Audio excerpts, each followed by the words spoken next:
Hello बच्चों, कैसे हैं आप सभी। आज हम पढ़ेंगे हिस्ट्री का chapter number 1, the rise of nationalism in Europe, जिसकी दो लेक्चर मैं बता दिया हूं आप लोग को।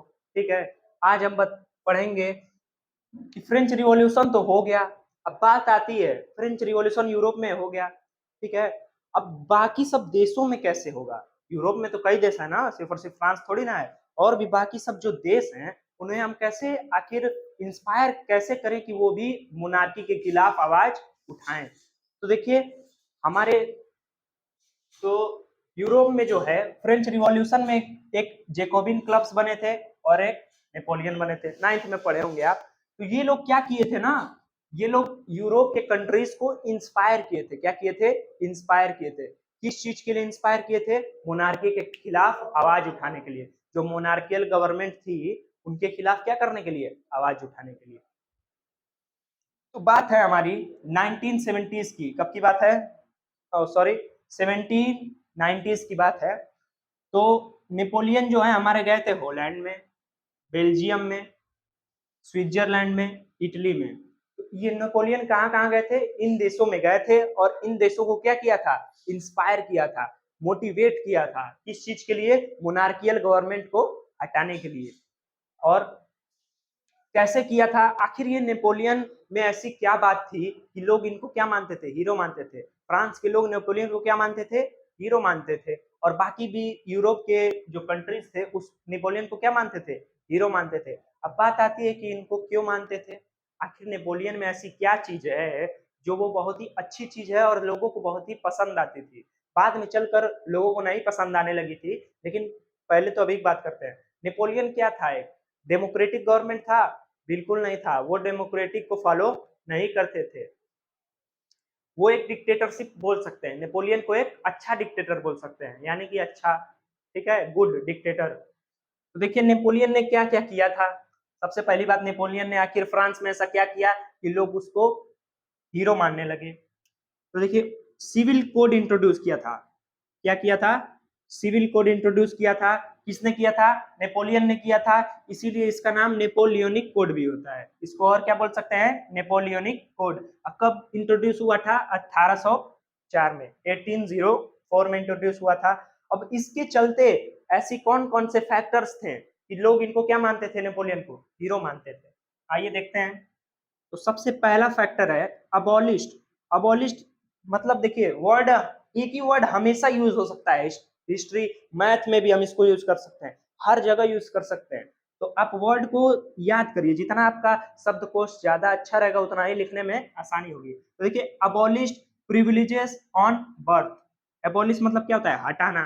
क्या होता है? हटाना। तो प्रिविलेजेस ऑन बर्थ हटाया। अब इसका मतलब समझिए कि प्रिविलेजेस ऑन बर्थ होता क्या है। जैसे कि अब बात किया जाए, हमारे घर का एक नौकर है। क्या है? हमारे घर का नौकर है।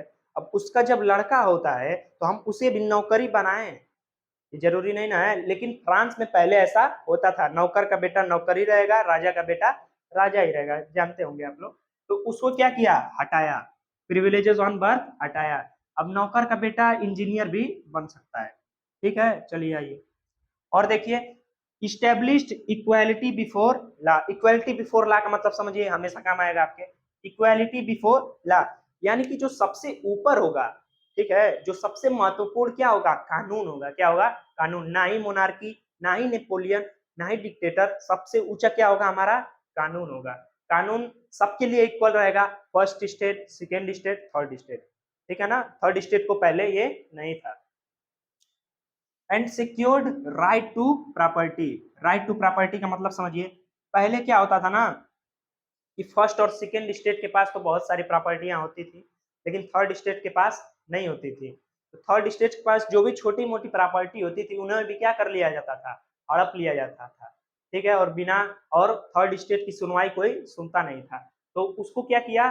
सिक्योर किया। प्रॉपर्टी क्या की? सिक्योर की। अगर आपकी प्रॉपर्टी इतनी सी भी है तो आपको उसको आप कोई आपसे वो छीन नहीं सकता है। ठीक है, तो राइट टू क्या किया था? प्रॉपर्टी किया था। ठीक है ना? सिक्योर किया था। क्या किया था? सिक्योर। अबॉलिश, अबॉलिश क्या क्या किया था? प्रिविलेजेस ऑन बर्थ किया था। स्टैब्लिश क्या क्या किया था? इक्वालिटी बिफोर लॉ, और सिक्योर किया था प्रॉपर्टी को। ओके, कोई दिक्कत नहीं ना इस पॉइंट में। देखिए कई चीज, तीन चीजें हैं important, privileges on birth, equality before law, right to property, ये हुआ था इस्टेब्लिश, और ये क्या हुआ था अबॉलिश, और ये क्या हुआ था सिक्योर हुआ था। चलिए आइए देखते हैं। और देखिए abolished feudal system, feudal system abolish क्या मतलब हटाना, फ्यूडल सिस्टम को हटाया। अब फ्यूडल सिस्टम समझिए होता क्या है, ठीक है, समझ लीजिए ये रहा एक जमीन, क्या हुआ, ये रहा एक जमीन, ठीक है, और ये रहा उसका लैंडलॉर्ड, यानी जिसकी जमीन है, मालिक है, ठीक है, बहुत बड़ी जमीन है। तो क्या करता था ये, बांट देता था, किसमें बांट देता था, दो आदमियों में बांट देता होगा। ध्यान से देखिए, ये अपनी जमीन क्या किया, दो आदमियों में बांट दिया, ठीक है, जाहिर सी बात है। और ये जो दो आदमी होते थे गरीब होते थे, ठीक है, जिन पे हुकुम चलाया जा सकता था, तो अपने जमीन पे इन लोग को काम करवाता था, क्या करवाता था, अपने जमीन पे इन लोग को काम करवाता था, और खूब काम करवाता था, और उसके पैसे उसको नहीं देते थे। और ये जो गरीब इंसान जो थे वो इनको अनाज उगा के देते थे, लेकिन उसका इसको पैसा नहीं मिलता था, समझ रहे हैं। तो इसी को क्या कहते हैं, फ्यूडल सिस्टम कहते हैं, जो किसी से जबरदस्ती काम करवाए और उसका पैसा ना दे। तो इसको क्या किया था, हटाया था, किसने हटाया था, नेपोलियन ने, ठीक है ना।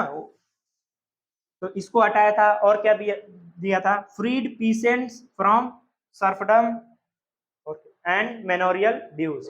अब देखिए पीसेंट मतलब समझते हैं ना आप लोग, जो गरीब इंसान होते हैं, ठीक है, जिन पे हुक्म चलाया जाता है, थर्ड स्टेट के लोग, फ्रांस के थर्ड स्टेट के लोग, उनको क्या किया था, आजाद किया था। यानी कि ये जो चीज है फ्रॉम सेफ्डम, किससे, सर्फडम, तो सर्फडम का मतलब यही है कि इन सबसे जबरदस्ती काम करवाता था और इन सबको कुछ देता नहीं था। और ये सब जो छोड़ना अगर चाहे इसका काम, अगर इस लैंडलॉर्ड का हम काम नहीं करना चाहते हैं भाई, हमको मत काम करने दो, लेकिन ऐसा नहीं होता था, इनको जबरदस्ती काम करवाया जाता था। और अगर ये चाहते भी छोड़ना तो इनको छोड़ता नहीं था, धमकाता था। तो इस चीजों से क्या किया, उसको आजाद किया, किससे, सर्फडम, सर्फडम मतलब समझ गया ना, आजादी दिलाई किससे, ये लैंडलॉर्ड लोगों से, ठीक है। और देखिए मेनोरियल ड्यूज, मेनोरियल ड्यूज मतलब उधार होता है, क्या होता है, उधार। तो जैसे पहले गरीब लोग होते थे, मजबूरन में कुछ ज्यादा ही उधार ले लेते थे और उसको बाद में चुका नहीं पाते थे, और अगर चुका भी लेते थे तो जिंदगी पूरी बीत जाती थी, उनके बच्चों से भी कहा जाता था कि उसका उधार चुकाओ वरना जीने नहीं देंगे। तो इस चीज को भी क्या किया था, इस चीज से भी क्या किया था, आजादी दिलवाई थी मेनोरियल ड्यूज से। अब इस पॉइंट में देखिए तीन चीजें हैं, तीन चीजें हैं, फ्यूडल सिस्टम एबॉलिश किया था, ठीक है, पीजेंट्स को आजाद किया था, किससे आजाद किया था, सर्फडम से, ठीक है, कैद से आजाद किया था, किसके कैद से, लैंड लॉर्ड लोगों से कैद से। और क्या किया था, मेनोरियल ड्यूज को क्या किया था, हटाया था, ठीक है ना। मेनोरियल ड्यूज मतलब जो उधार चुकाना है, ठीक है, तुम नहीं दे पा रहे हो, तुम्हारे बेटा देगा, तुम्हारा बेटा नहीं तो तुम्हारा पोता देगा। और देखिए इन, और एक क्या पॉइंट है, हाँ, in towns guild restriction of traders were removed. Guild restriction मतलब समझिए क्या होता है। तो पहला ये समझ लीजिए टाउन है, ठीक है, और गिल्ड रिस्ट्रिक्शन किसका है, ट्रेडर्स का है, किसका, ऑफ ट्रेडर्स। तो पहला ट्रेडर समझ लीजिए एक ट्रेडर हो गया, ठीक है, ये एक दूसरा ट्रेडर हो गया, और ये क्या हो गया, तीसरा ट्रेडर हो गया, और ये चौथा भी ले लीजिए, मजा आ रहा है बनाने में, ठीक है। तो चार ट्रेडर्स होते थे। तो अगर कोई एक ट्रेडर राजा के पास जाता था, मोनार्की के पास अगर जाता था, तो उसको भगा दिया जाता था। क्यों भगा दिया जाता था, क्योंकि एक लोगों से टैक्स हमको नहीं लेना है, सारे के सारे लोगों से लेना है, ठीक है ना, सारे के सारे मतलब चारों ट्रेडर्स अगर साथ में आएंगे टैक्स देने, तभी हम टैक्स लेंगे, वरना नहीं तो बहुत मतलब ज्यादा टैक्स लेते थे, ठीक है।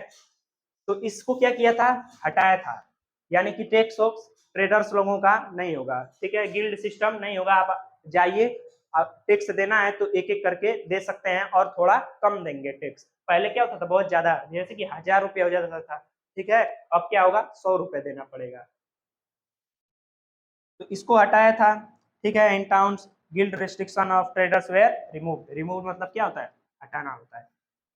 Peasants, artisans and new businessman enjoyed. तो देखिए किसका किसका फायदा हुआ, पीजेंट्स का हुआ, ठीक है, आर्टिसियंस का हुआ, और बिजनेसमैन यही ट्रेडर्स लोग के, बहुत ही फायदे हुए थे, इसीलिए ये लोग नेपोलियन से क्या थे, खुश थे। देखिए चिल्ला रहे हैं मजे में, ठीक है ना। तो ये लोग नेपोलियन से क्या थे, बहुत ही खुश थे, इसीलिए नेपोलियन को क्या माना जाता था, हीरो माना जाता था। अगर आपके क्वेश्चन आ गया, क्या आ गया आपका क्वेश्चन आ गया कि नेपोलियन को क्यों हीरो माना जाता था, तो आप क्या लिख देंगे, पहला पॉइंट, दूसरा पॉइंट, ठीक है, और ये हो गया तीसरा पॉइंट, और ये हो गया चौथा पॉइंट।